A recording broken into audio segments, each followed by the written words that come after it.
Hey, what's going on YouTube? It's Kevin. I hope you guys are having a good day. I'm having a great day. As you guys can see, Mikkel is not in this video with me. Mikkel will be in a video with me later on tonight.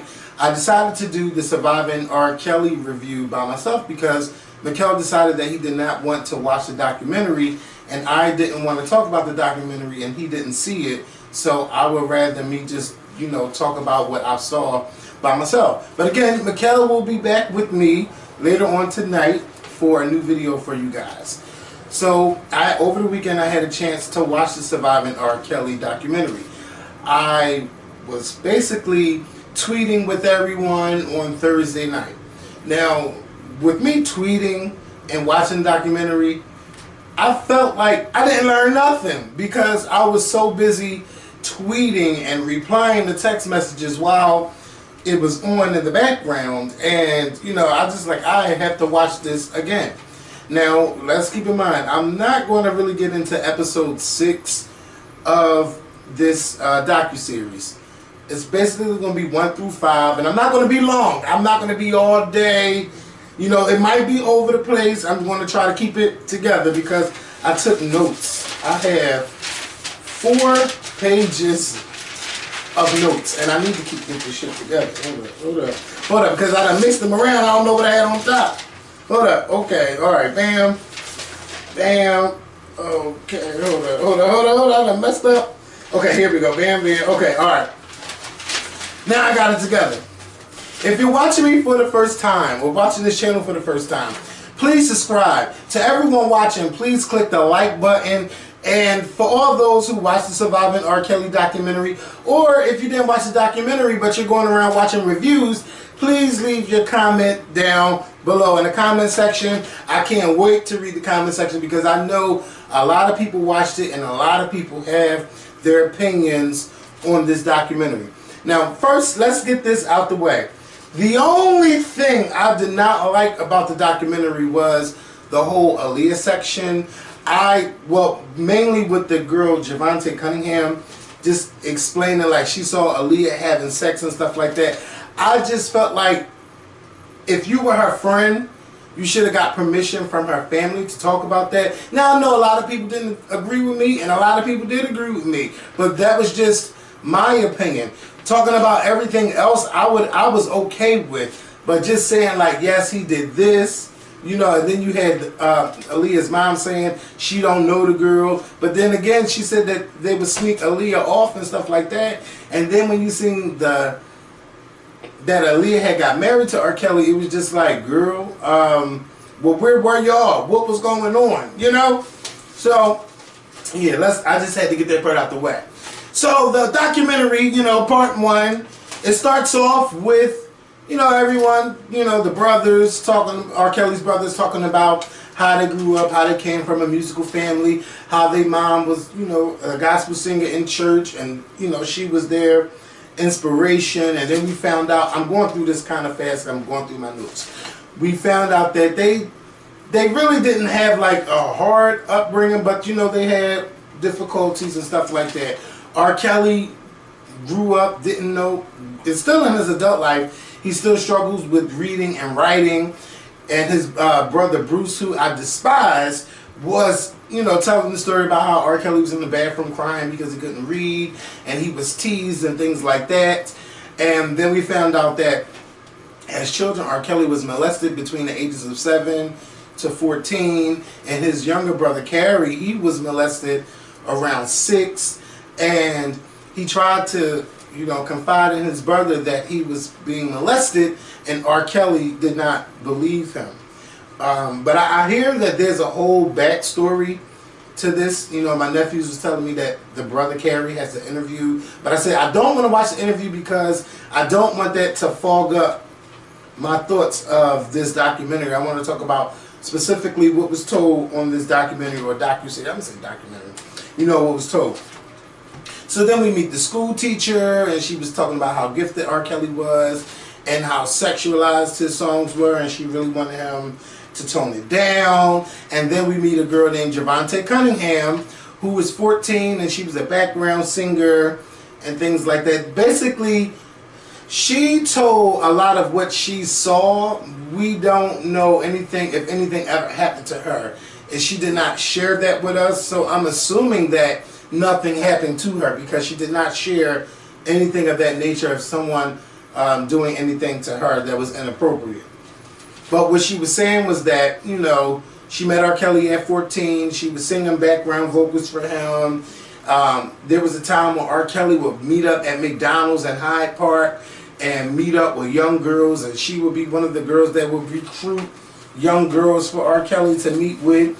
And one day she saw one of the girls having sex with R. Kelly in the booth, and then they started talking about the Aaliyah section, where I just got to get through this. And then where Aaliyah was 12 years old, she met R. Kelly through her uncle Barry Hankerson. I believe that was like Blackground Records or something like that. And she was, you know, Javante was saying the story of how she would sneak Aaliyah out the hotel and take her different places. And, you know, she was just giving y'all the background story of how they were friends and how they were connected.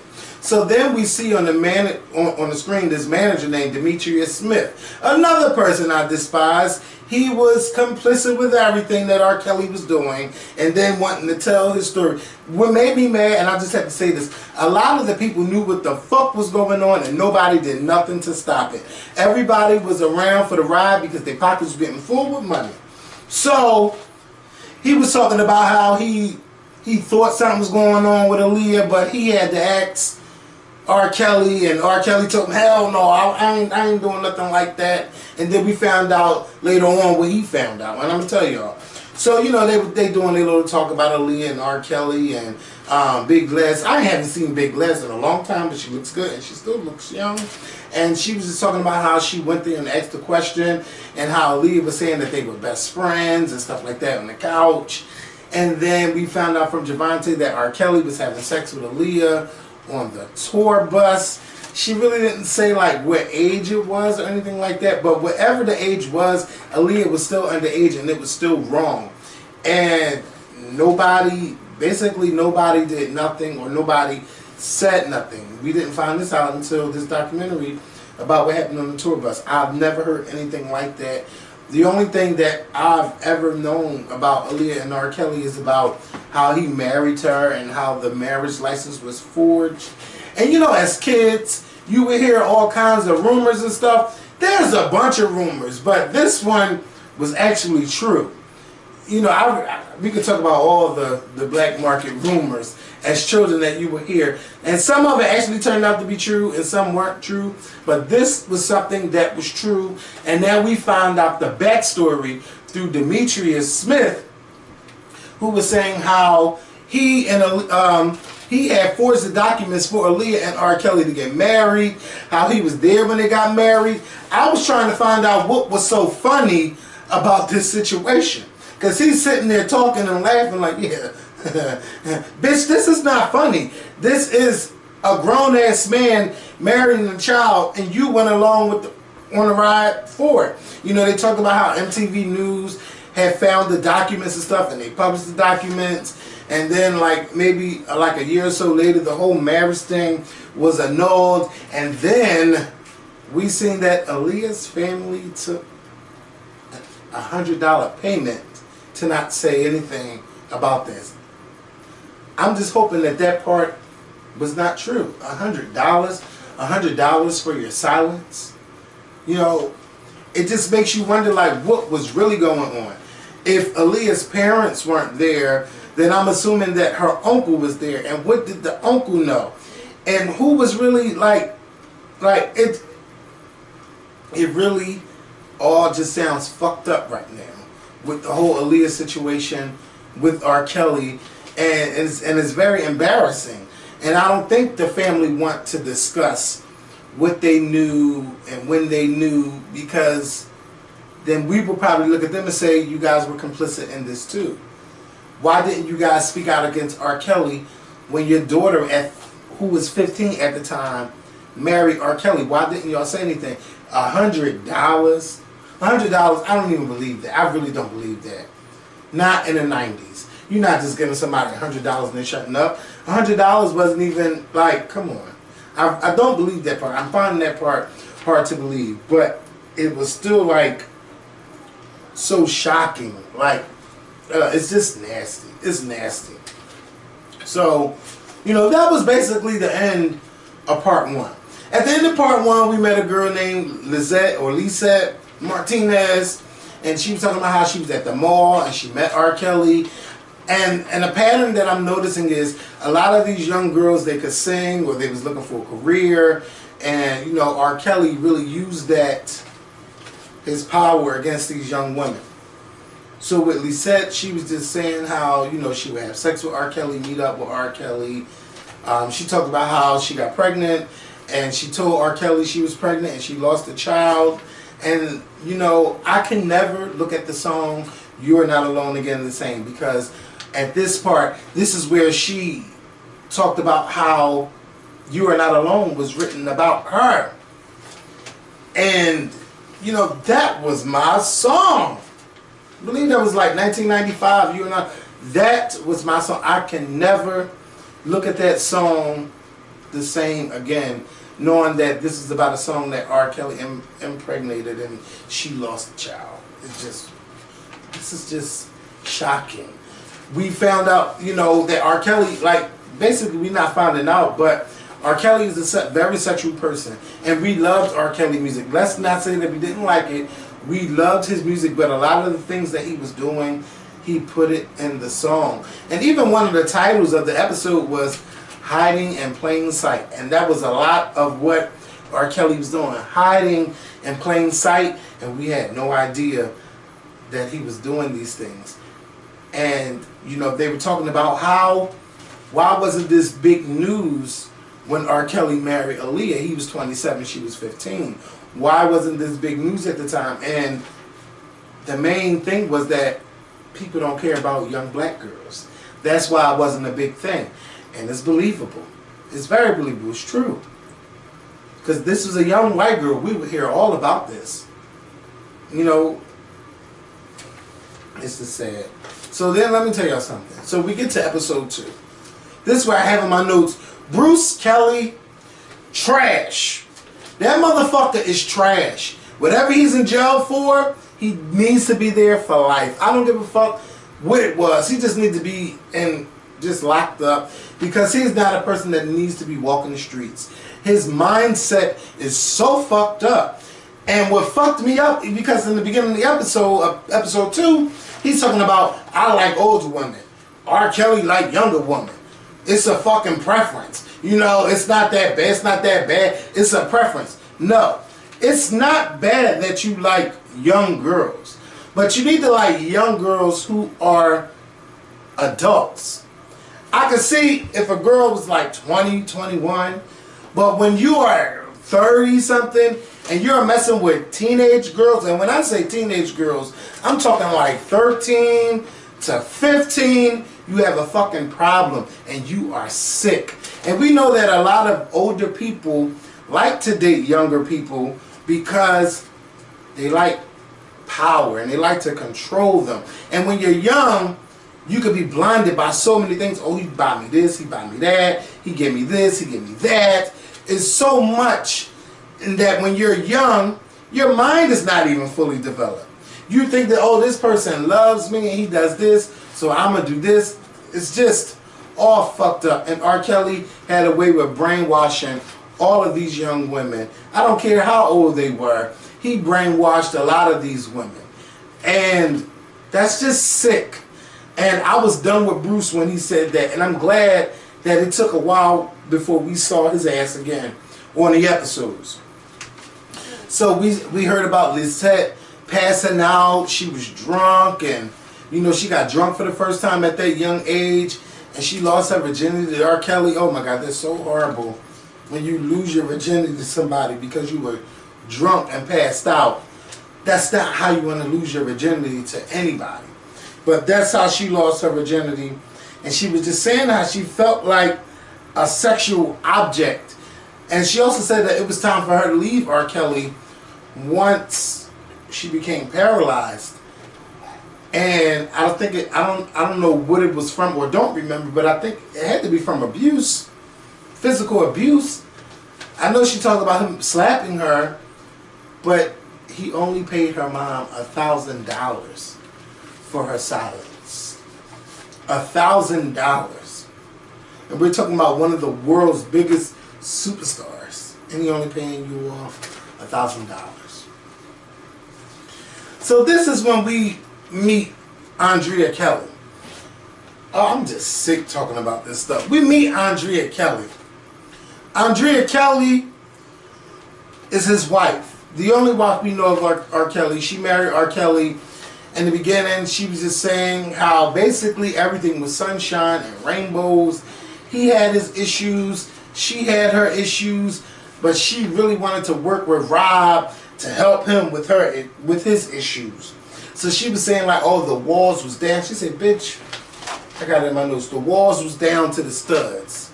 They broke the walls down to the studs. That's how much he was able to break down the walls on R. Kelly. And how she never seen this side of R. Kelly, you know, this evil side, because everything was so perfect. And then she went on to describe how the dancers couldn't be around the band, and the band couldn't be around the artists. Nobody couldn't be around each other. And she was saying like everything was in a single file line. And this is when we find out that, you know, everybody basically was isolated from each other, which I just said. But Andrea was isolated from everyone once she got with R. Kelly. And that they had eloped. She didn't get the marriage that she wanted. Like, basically they went down to the courthouse, got married, and that was that. She didn't have a life since. Nobody could speak to her. She was locked up in rooms and stuff like that. And this is where we meet Sparkle on this document. We know Sparkle, Be Careful. That was my song. That was our song. What, 97, 98, whatever year, that was our song. We know that fucking song. So, you know, we infamously known Sparkle from Yeah Girl. That was her niece on the tape. But I was really glad to hear her side of the story. And I'm going to tell y'all how I feel about that. So we meet Sparkle. Sparkle say, yeah, I'm the background singer. You know, I was doing this, I was doing that. We also found out that she was friends with Javante, the 14-year-old girl. You know, she's seen a lot. But nothing happened to her. But she's seen a lot. And, you know, they was family and stuff like that. They was friends. And Sparkle went on to talk about how Andrea was knocking on the door. And, you know, while they was watching the basketball game. And she like, y'all don't hear that shit? And, you know, that's when she seen that Andrea was asking like, oh, can I get something to eat? And she was saying like, you know, R. Kelly was a mentor. He was a genius. He was family. He was also controlling. And she said nobody could speak to her. What I like about Sparkle in this, basically, Sparkle was very defiant. Sparkle was like, you ain't going to tell me who I can and can't speak to. You could tell me I can't speak to them, but I'm going to speak to these motherfuckers. They might not speak back, but I'm going to speak to them. So, Sparkle goes on to say that, you know, R. Kelly was helping her with her career. And at that time, her niece, she was saying like, my niece was the baddest bitch out here, the baddest rapper. She was Bow Wow when Bow Wow was hot. And I know Bow Wow was hot with Sparkle, because Sparkle really burnt Bow Wow. So I'm like, okay. So she was like, you know, she introduced her niece to R. Kelly. She was 12. And she said she really wanted him to help her niece. All right. She wanted him to help her niece. Now, I don't know what year this was, but if you knew R. Kelly had that track record with Aaliyah and him getting married, you shouldn't be wanting to introduce your niece to R. Kelly. But R. Kelly, I Believe I Can Fly, all of these hits, all of these songs, he was writing for other people. Maybe he could help her niece, and her niece wanted to meet R. Kelly. Okay. So she said the niece better. Then she was saying like how she went to the studio and saw that her niece was at the studio. And she like, what the hell are you doing at this studio? oh, there's a Christmas party going on and R. Kelly picked me up and there was going to be other kids there and stuff like that. Excuse me. So, you know, Sparkle let it be known that she was never down for this anyway. And I know that a lot of people was coming out at Sparkle. Oh, you sacrificed your niece. Oh, you knew this and oh, you knew that. Okay. I'm going to say this. Ultimately, though, I put it down to the parents. Because Sparkle not saying, okay, yeah, you can meet with R. Kelly. Those parents, why would you let your 12-year-old daughter meet with or go with R. Kelly to the studio by herself without even Sparkle being there? That don't make no sense at all. That the 12-year-old niece is just hanging around with R. Kelly by herself in the studio. So let me see what this going on. Yeah. Alright, so after that part, we meet Lisa Van Allen. Lisa Van Allen is basically the one that was in a sex tape with Sparkle's niece. She slept with Sparkle's niece. She didn't know that Sparkle's niece was 14 at the time. But she told her whole story. She was 17. She met him at a video shoot. He was like, girl, come back to the tour bus. On the tour bus, she had sex with him. She didn't know how to say no because it's fucking R. Kelly, the power thing. And they was doing threesomes. Oh, I don't even like talking like this. They was doing so much, basically. They was doing a lot. So what happened was, you know how R. Kelly likes everyone isolated. He doesn't like people to speak with each other. They speaking. No, she speaks to the young girl. I think I'm skipping ahead, but I'm okay with that. Because I don't want to spend like every waking moment.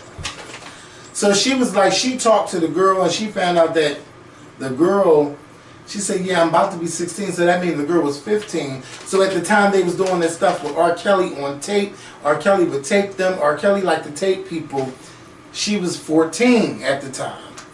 And, you know, they was just doing a whole lot of stuff. And the girl, Lisa, she was like, I'm really disgusted that I was doing this with somebody younger, you know.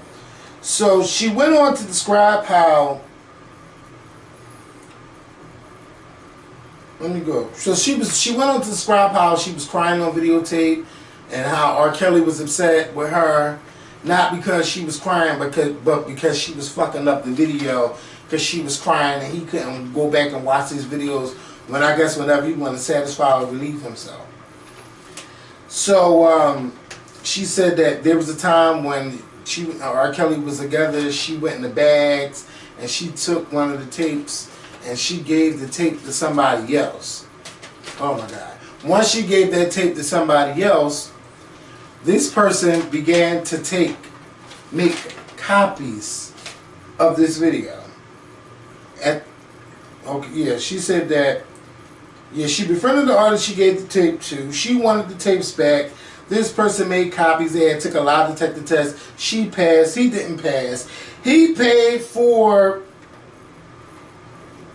what? He paid for some of the tapes to get back, for some of the copies. But if you make it, you can pay somebody to give you back copies, but there's no telling how many copies was made. And, you know, she was crying because she thought that she would be killed because of these tapes getting out. So, this is just, I could keep saying it's sad, it's horrific, it's disgusting, it's all of those things. It is all of those things. And this, we talking 20 years ago. And what went on here is that money can silence a lot of people. Money can make a lot of people feel like they're in the bird box with the fucking blindfold on. You don't see nothing, you don't hear nothing, and you ain't saying nothing. As long as that money keep you silent. And for these young girls have to live with this for the rest of their lives on how they were abused by R. Kelly. And what makes it even more horrible is that when you find out about this 14-year-old child on tape with R. Kelly, how the parents, how they were still working with R. Kelly. How they, because I don't even want to go through all of these notes. I don't. How you find out that, okay, your child is on tape. How you find out your child is on tape and you get up there and testify and say, oh, that's not my child. You get the young girl to say, oh, that's not me on that tape. Money can just buy anybody if it's the right amount. And the way R. Kelly was paying these people, it couldn't have been a lot of money. Because if he paid $100 for Aaliyah's family silence and $1,000 for Lisette's family silence, he couldn't have paid this 14-year-old girl family. He couldn't have paid them that much. And then this family is still working with R. Kelly on albums. And they showed it on the TV. The albums that, you know, this guy, Greg Lanfear, what he was doing. They tried to pay Sparkle off. Sparkle, again, the defiant one. No, this is my niece. This is R. Kelly on this tape. And she said she was estranged from her family for so long. Why was she estranged from her family? Because she went on and said, yes, that's my niece. And we found out, Sparkle found out about this tape because the Chicago newspaper, I believe it's called the Sun-Times, they was hearing stories about R. Kelly. They was hearing all kinds of rumors, and they was printing these stories like, anybody got any proof, you know, holler at us.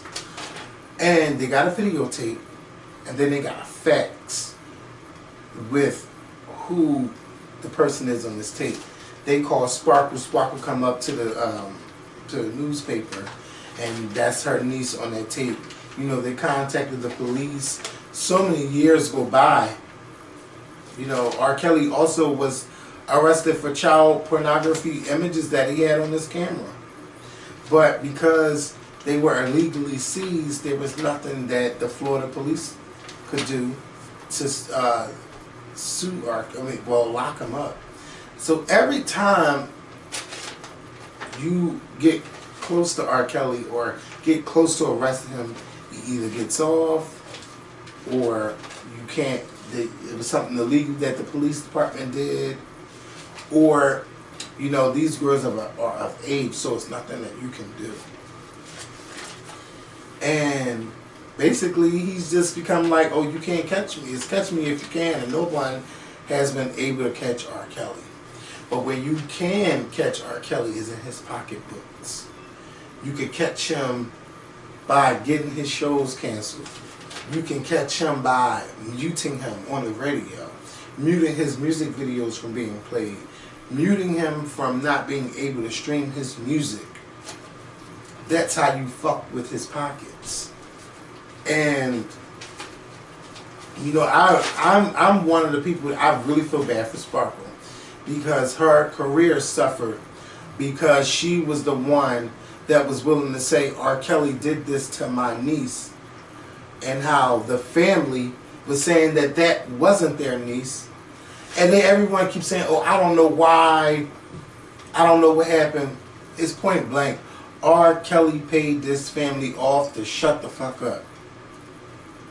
But how can you as a father or as a father-in-law, or I'm not sure exactly what it is, but if that's his daughter, how can you as a father be okay with someone having sex with your child, paying you off, and you still working with this man on the music?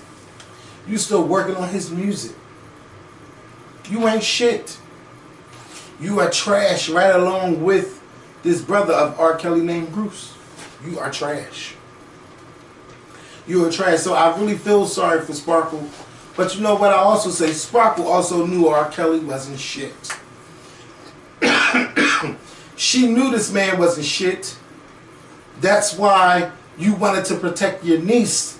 You wanted her to meet R. Kelly, but you also wanted to protect her at the same time. But there were times where you couldn't be there and she was with him. I just feel like everybody played a role in this, but I do feel sorry for her. Because the family ain't shit. The whole, like, R. Kelly, basically it seemed like, even though it's not this way, but it seemed like, yeah, R. Kelly fucked with the niece because Sparkle was so defiant. She spoke when she shouldn't have spoke to people. She just seen a lot and she just is like, I'm going to do me. And he's like, I'm going to do your family member. And then I'm going to pay your family member off and pay them not to speak to you. I'll even pay you to say, me and you cool. And her silence cannot be bought. You know, but everybody played a whole part in this young girl and this sex tape. And even we all played a part because we still out here supporting R. Kelly. We out here buying his music, singing his music. Well, I've never been to a concert. And I bought one of his albums. I was like, I really shouldn't be buying this, but I really like the song. Love Letter. I bought that. I was one of the people that bought that album. But if y'all go back into our videos, I just be like, how can y'all work with R. Kelly knowing that he be messing with these children? Everybody was still working with R. Kelly knowing all of this. But I guess it was because, well, there was no proof. He got off in 2008 during this trial. Since he got off, oh, I can still work with R. Kelly. It's okay. And you know what? That was our culture at that time. But now we are in a whole different movement with this Me Too situation. Everybody is coming out the woodwork and everybody is saying something.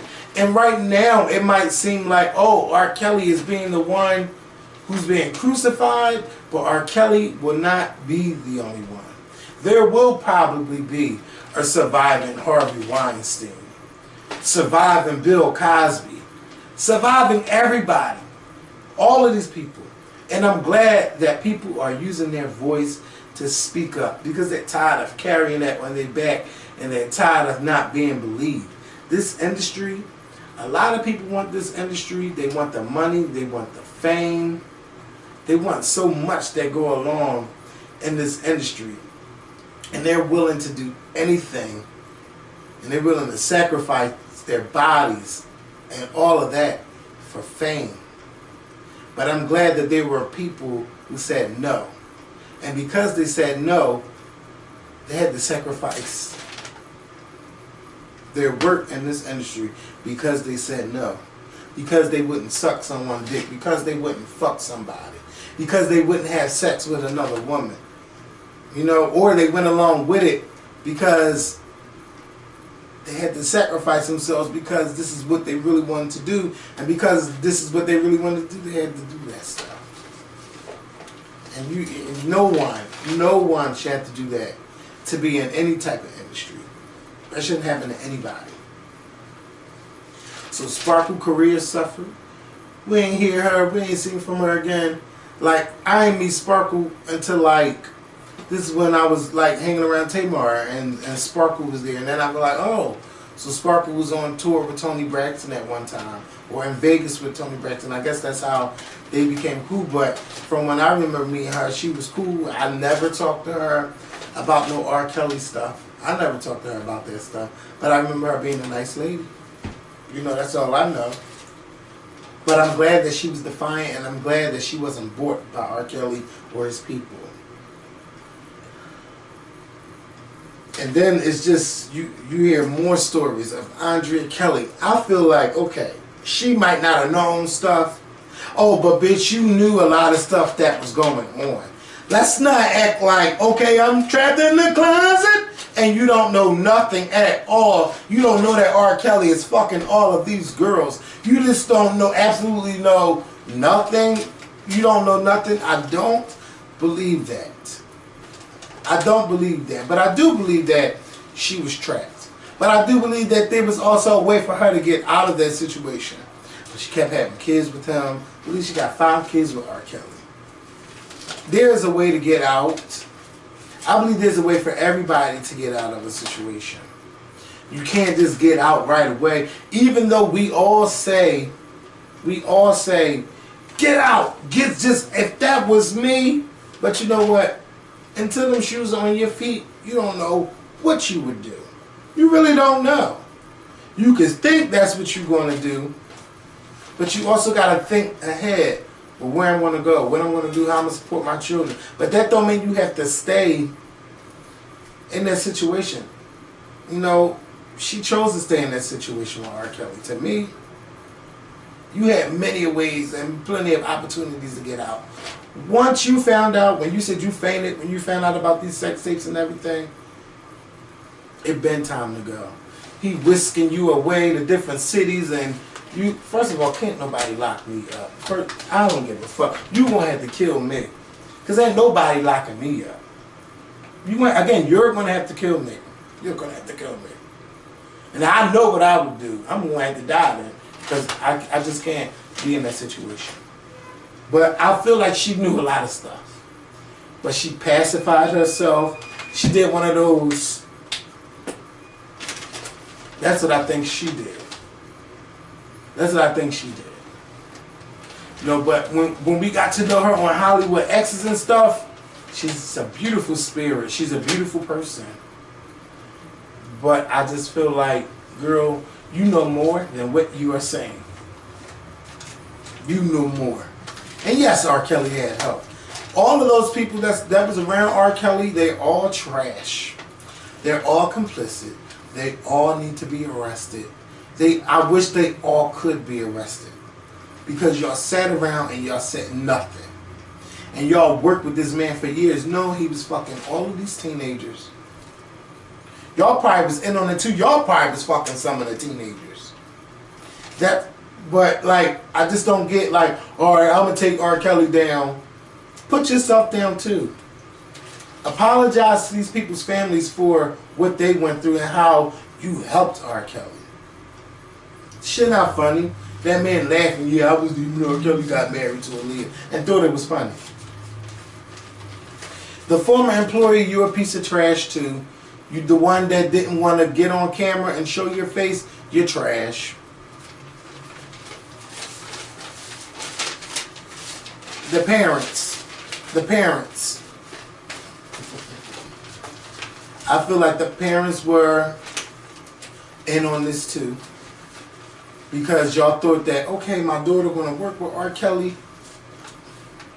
You knew this stuff with R. Kelly. You knew about all of that stuff. But you were blinded by the fame, you were blinded by the money, and you played a part in this too. Because you thought that R. Kelly was going to make your daughter a star, and you sacrificed your children to be with R. Kelly for them to be a star. Y'all know what this man has been doing with people. Y'all know. Y'all heard about the trial. Y'all heard about all of that. You knew about all of that. But everybody, blind. Bird box. Everybody's a bird box around here. Everybody. What took me out also was the white man on that juror. The white juror who said, I had to write this down. He didn't believe them. The way they dressed and how they acted, that's why he didn't believe them. And mind you, he was the only juror that said that. But I wish they would have shown more of him and asked him, now with all of these stories, do you believe that this is the person that R. Kelly is? I don't think they asked the right questions with him. Excuse me.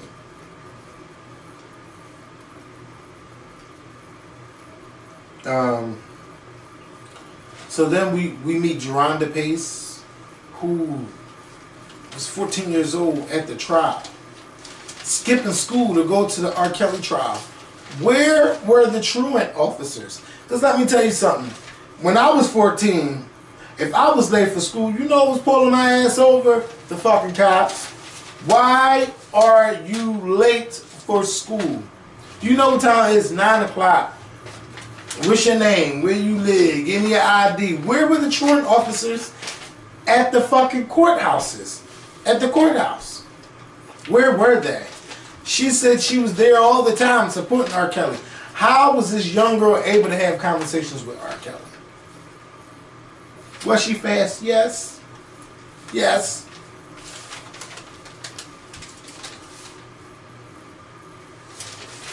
She met with R. Kelly a year later after the trial. She lied and told him she was 19. So she knew what she was doing was wrong. It's like, you want to feel bad for these people, and it's hard to feel bad too at the same time. R. Kelly is trash. He has always been trash and will remain trash. And we just have to stop listening to his music and stop supporting him. But this young girl, she lied to R. Kelly, and then, like, she lost her virginity in a horrible way to R. Kelly.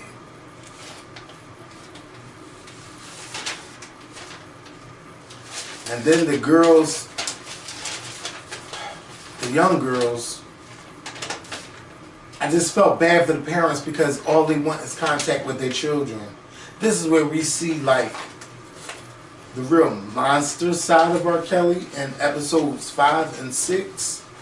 That's when we really seen the monster that R. Kelly really is.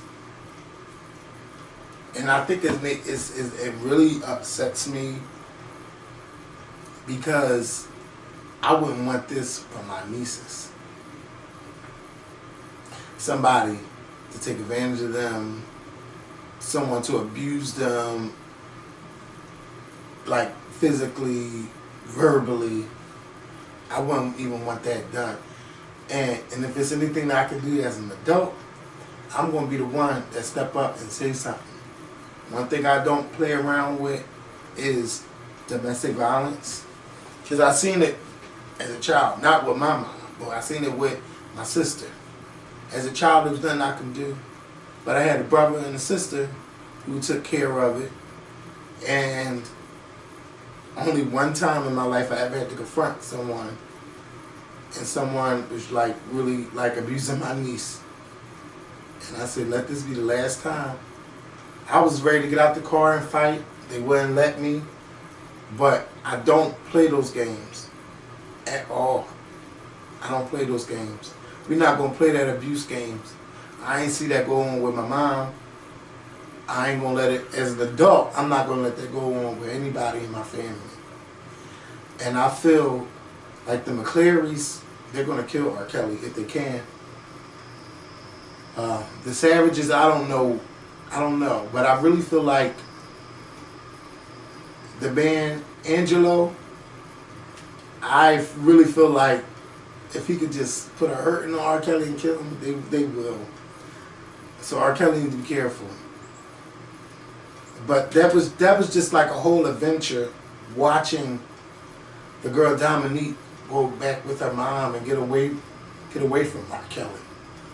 We really saw the monster that R. Kelly is by locking these women up. He changed Dominique's whole appearance. From what I seen online, they said he turned her into a stud. Now, I don't know all the lesbian names, so don't judge me. I don't know all the labels. So, you know, that's what they say he turned her into. And I don't know what else he did with her. But they was just saying, like, I don't even want to talk about that. That's just bad. But this docuseries, I'm glad that it exposed R. Kelly. And we need to keep exposing more monsters who are out there. Telling women when they can pee, when they can't pee, when you can eat, when you can't eat. Not even women, just telling somebody that, period. That's just ridiculous. The girl Kitty Jones, I'm like, how the fuck you ain't never hear this tape?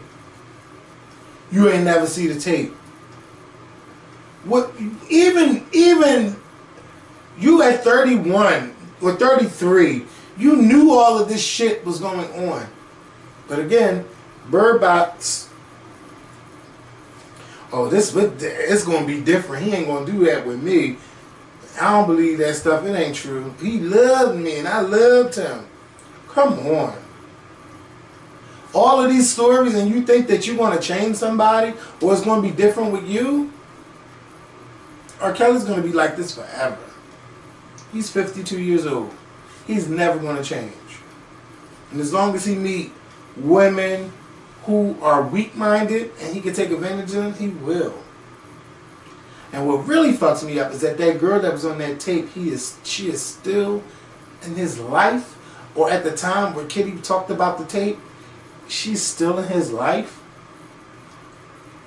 Come on. This documentary really just, I say, keep exposing them. Keep exposing everybody who are monsters and villains in this industry. And to the women, thank you for speaking up. You may have helped so many people who have been abused and are ready to get out of those relationships, or are ready to just tell their own stories. And it's hard for people to tell stories because nobody don't want to listen, and everybody's saying, oh, this Me Too movement, oh, it was too much, and it should be too much. Because think of all the pain that people have endured for years by people, or been abused by people, and they couldn't say nothing, or if they did say something, they were told, you better not say nothing. So I applaud all those men and women who say something. And again, it's not just going to be R. Kelly. It's not just going to be him. Take down all the monsters and villains. Kevin Spacey, we just seen him the other day in court. They all are going down. And they should be. And they should be talked about. And we got to stop sweeping this shit under the rug because it's not natural. It's not natural. I really feel bad for the people that just, who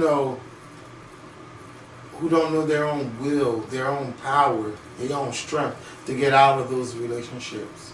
I really feel bad for them. But if you have a family member in that situation, what I love is that these parents did not stop fighting to get their children back. And some of them are still fighting. You got to keep fighting to get your child back. You got to do whatever you can to get your child back. Even if the cops say, oh, it's nothing that we can do anymore. You got to fight harder than that. So, yeah, this documentary, y'all, I recommend everyone to watch it and see it. You can't turn a blind eye to this stuff. We have to confront it, and we have to face it, and we'll all get through this together, watching and listening to people. So, I'm going to go. I hope you guys enjoyed my commentary and what I had to say. I just didn't have time to go through all of those episodes. But for those who still remain silent and want to speak, I say tell somebody.